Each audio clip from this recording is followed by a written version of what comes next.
African Americans are doing and have done in this country is remarkable. It is revolutionary. We have changed this world, goddammit, because if it wasn't for African Americans, black people would still be in the goddamn zoo. Listen to what it is that I'm saying. Listen, we are all African. Hello everyone. So I came across this video of this lady, what she was talking. Now, before I've been having conversations with some of my Black American friends. We were talking about basically, the history of Black America, and I've been saying it for a very long time that there's no reason for Africans to to disrespect Black Americans. You see, because a lot of Black Americans they have slave mentality, okay, but you cannot blame them for that. It's because of the environment that they were developed in, okay, and their history. But we must also give them credit. We must never fail to give them credit, because at the end of the day, all the African countries that got their independence from the colonialists, it was as a result of the civil rights movement. Maybe some of you don't know. Somebody like Nnamdi Azikiwe, he went to school in the United States, and that's where he met with Malcolm X, met with some of the civil rights activists, and he came back and started championing that need for independence for Black Africa. They would never have come up with the idea on their own. They were already enslaved by the colonialists. The same thing with Kwame Nkrumah. You see, so the civil rights movement in America was what led to the Africans' independence. And if not for the civil rights movement in America, there would not be, you cannot go to America because you cannot go to South Africa today. You cannot go to anywhere in Europe today because of segregation. So we must give appreciation to our brothers, Black American brothers, and all this castigation. And if you want to castigating them, what of us here? Just listen to what she has to say. Something to you. White people in this country did not give us anything. We have had to take. And this is why you see what is going on in the news and the media right now. We took in the 1960s what it is that we had. We took their lynchings, their terrorizing, their burning down of our neighborhoods, and we continue to rebuild and revisit and retwist and re-rise up what it is that we have done in this country. And the only reason why anybody can bring their black ass over here from another mother effing country is because what Black Americans have done on this land. And I'm saying this as a person who is bicultural, whose father is not American, doggone it. My father is an immigrant, and he was able to come over to this country and do something in this country because of the black people who fought, who died, who bled, who were lynched on this land. So don't sit your black ass over there in some other goddamn country talking about what you would do in America. The only reason why your black ass could even get the F over here is because of what we have done. Doggone it. Listen to what it is that I'm saying. The reason why people are able to get onto the radios in America is because what Black Americans have done, the culture that we have created with nothing. Nothing. We have been given nothing. Everything that we have in this country, we have because we have taken. Listen to what it is that I'm saying. So don't sit your black ass over there in your country where you're not doing what you need to do with your government. If anything, you should feel inspired by African Americans, inspired to pick up your picket sign and take your ass off your seat and go out there in the streets and protest in your damn land.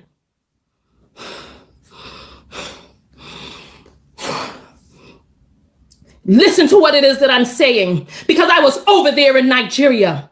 I walked the streets of Lagos, Abuja, and where was it that I was? It was not Owerri. I was in, I'll just say Igbo land. I walked the streets and I saw what it was and I saw what it was like. And I talked to Nigerians, and part of the issue is that there is a docility that exists inside of the average Nigerian that I spoke to.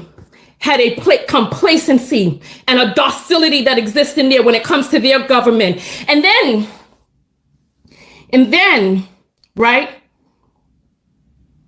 the nerve The nerve of anyone to suggest that because of the type of trauma that you experience in your country, the type of brainwashing that you exist in your country is different than the type of trauma and brainwashing that we have existed in this country, that somehow that makes you better? No. Part of the reason that Nigeria looks the way that it is right now is because Europeans ran roughshod over that country. Europeans ran roughshod over Nigeria. Took down your symbols and put up their own, implanted you with their religion, have you worshiping white skin. And then after they sucked and siphoned from the country enough, then they started implanting the leaders that they wanted, who would fulfill their white supremacist agenda. And so now you have government officials who don't give a good goddamn about the average Nigerian, because they take their money and they put their money abroad and they leave you there without lights 24 hours a goddamn day. Meanwhile, they got lights. I've been to Banana Island. I see what rich Nigerians live like. Speaking of which, if I were to come to Nigeria with my American mindset, I would be rich in Nigeria, because I'm not from Nigeria and I don't have the same type of indoctrination that Nigerians have. So when you start trying to say that you will come over to America and do all this, that, and bravo, because you've been trained in a different way. If I went to listen, I was in Nigeria 3 weeks before I made it over to Banana Island. And when I spoke to one of my Nigerian friends, I didn't realize how difficult of a thing that is for the average Nigerian. So don't sit there and start talking about how you would do so much different. If anything, this is the time right now that we need to come together. Instead of being in your colonial programming and mindset, instead of that, release those shackles. Release those shackles and realize that what African Americans are doing and have done in this country is remarkable. It is revolutionary. We have changed this world, goddammit, because if it wasn't for African Americans, black people would still be in the goddamn zoo. Listen to what it is that I'm saying. Listen, we are all African. My ancestors were kidnapped Nigerians and kidnapped Ghanaians. We are all African, all of us. So don't be jealous because our ancestors were stolen and yours were left back there. Did you want to go through this here? Did you want to? Did you want to go? Listen, by the time slavery on this soil ended, there were 600,000 rape babies on this land. Listen to what it is that I'm saying. 600,000. That doesn't even count the amount of children that were fed to alligators. It doesn't count the amount of children from backbreaking work who were never born. 600,000 more. You want to know how many rapes have to exist for 600,000 of those to result in a pregnancy, and then under those hard conditions for it to result in the birth of a baby?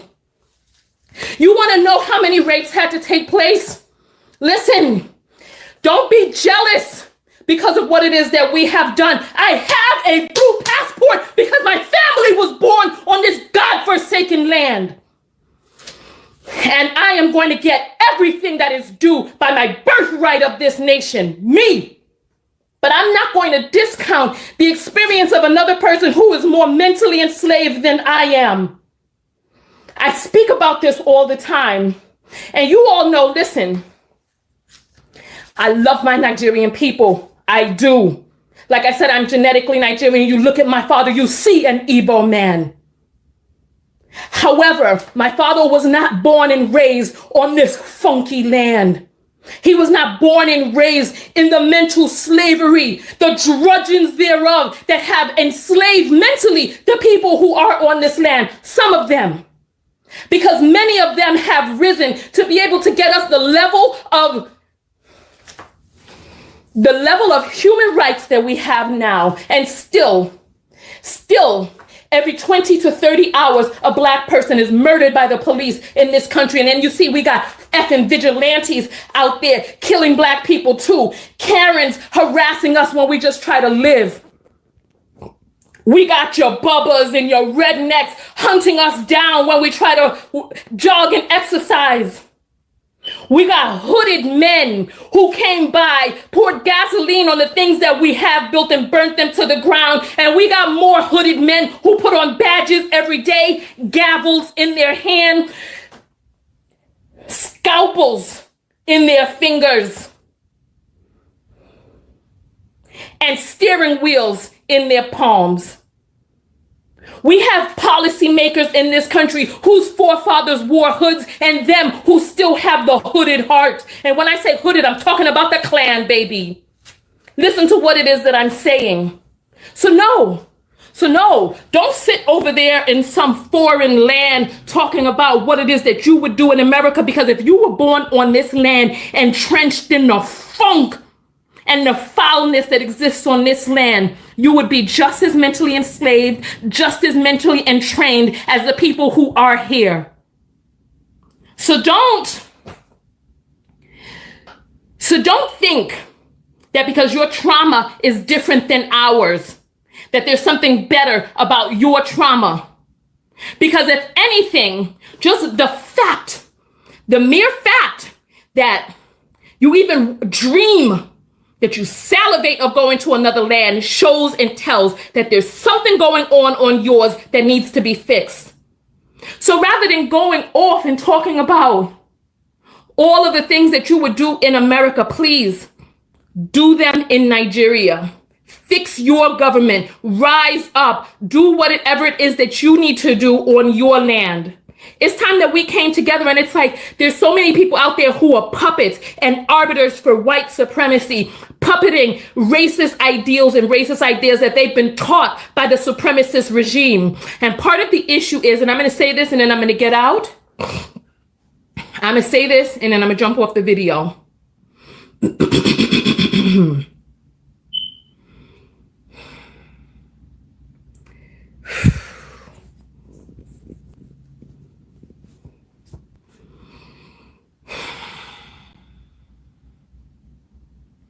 In America, our racism is overt. They try to dog whistle it every once in a while, but it's overt. You can see from the numbers, you can see from the way Black people are treated. It's overt here.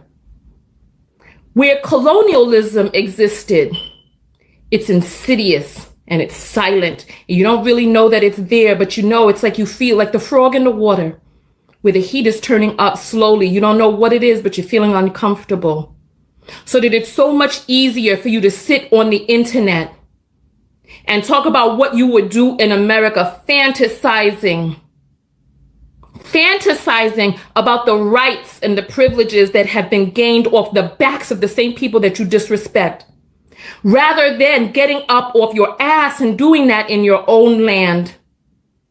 Listen, if anything, I prefer the racism of the United States to the racism that exists in the UK, to the colonial mindset that exists in many African countries and in Caribbean islands. I prefer it because these people, they don't mince words. They tell you how they feel. They show you how they feel with their policy. Meanwhile, in other countries, it's silent and deadly because you're sitting there. Listen, we talked about this when I was in Nigeria. Monthly salary. What was the monthly salary when we talked? $150 per month? 150 US per month in Nigeria. I think the salary was $30 a week. I was at a hotel where I was spending $160 a day. There was half a month's pay for the man who took my money. Half a month's pay. This is not stuff that I am theorizing about. This is stuff that I have seen. So it's like, yes, people think that we complain and that we moan and bemoan. People think that we are dissatisfied and we're always complaining and we're harping and this, that, and the other. That's because there's inequality. That's because there is an infringing on human rights. That's because there's a disparity that exists in this land. And so we speak up about it. and we let our voices be heard, does it get annoying for people to have to hear you complain over and over again? I'm sure it does get annoying, but it gets stuff done. People over here talking about the riots. Oh, people are paying attention though, right? Because how many people will sit silently as people march peacefully, but start damaging some stuff, and then now all of a sudden ears perk up. It's on the main news. It's broadcasted worldwide. So yes, listen, instead of sitting there salivating about what's going on and the opportunities that were created in other countries, listen, go do your damn research. It wasn't but 55 years ago that we integrated. Black people and white people could not be in the same spaces. They had funky, wretched, unclean bathrooms for us. Hot ass, dirty ass, lead-filled water for us. Meanwhile, refrigerated water for the white people. Clean bathrooms for the white people. Police to serve the white people. I mean, you still see how they're calling the police on us because they know, oh yeah, if I call the police on your black ass, they're going to believe me and not you. So if left up to the devices of the average white supremacists in this country, there wouldn't be nothing for you to come over here for. There wouldn't be nothing for you to come over here to get or to gain, because your black ass would be segregated someplace with the police ready to bash in your goddamn African head at any chance that they get. Because ain't nothing, the only thing worse than an American nigga is a foreign nigga. Listen, I'm gonna get off of here. I want to hear your comments below.